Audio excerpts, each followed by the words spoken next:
Peranan masjid pada zaman Rasulullah SAW. Peranan masjid bermula dengan pembinaan masjid pertama umat Islam iaitu Masjid Quba yang terletak di Madinah pada tahun 622 Masihi. Masjid ini menjadi institusi penting bagi dia penyampaian ilmu pada ketika itu. 3 masjid utama bagi umat Islam. Masjid pertama, Masjidil Haram yang terletak di Makkah menjadi kiblat bagi umat Islam hingga kini. Yang kedua, Masjid Nabawi yang terletak di Madinah. Yang ketiga, Masjid Al-Aqsa di Palestin.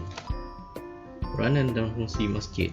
Yang pertama, sebagai pusat ibadah, di mana masjid digunakan sebagai tempat solat dan juga tempat halaqah Al-Quran.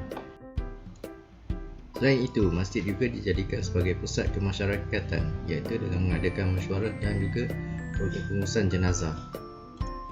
Masjid juga menjadi pusat pendidikan, iaitu diadakan majlis-majlis ilmu dan juga diwujudkan perpustakaan di masjid tersebut. Yang keempat, masjid juga dijadikan sebagai pusat ekonomi, iaitu dia dijadikan sebagai tempat perniagaan dan juga tempat pemungutan zakat. Peranan masjid sebagai pusat pendidikan di zaman Rasulullah SAW. Masjid dijadikan sebagai tempat perhimpunan untuk Rasulullah menyampaikan wahyu daripada Allah Subhanahu Wa Taala. Selepas perpindahan Nabi Muhammad SAW dan orang-orang Islam ke Yathrib, baginda telah membina 2 buah masjid iaitu Masjid Quba dan Masjid Nabawi.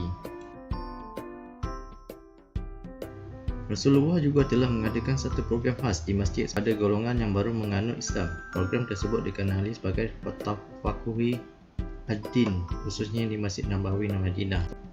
Baginda juga telah memperkenalkan sistem halaqah di masjid. Setiap kali sembahyang, para muslimin mengelilinginya untuk mempelajari segala apa yang mereka perlukan. Di masjid juga disampaikan khutbah, iaitu selepas sembahyang atau melalui khutbah Jumaat. Pengajaran tertentu ini biasanya menyentuh tentang konsep-konsep akidah syariat atau kemasyarakatan dengan secara umum. Kesimpulannya, masjid merupakan sebuah institusi pendidikan Islam yang hebat suatu ketika dahulu.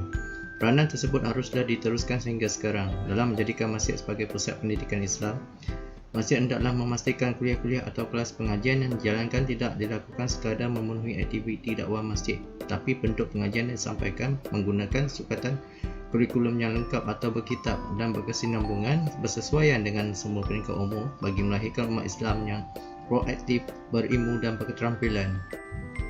Ayolah kita mengimarahkan masjid. Sekian, terima kasih.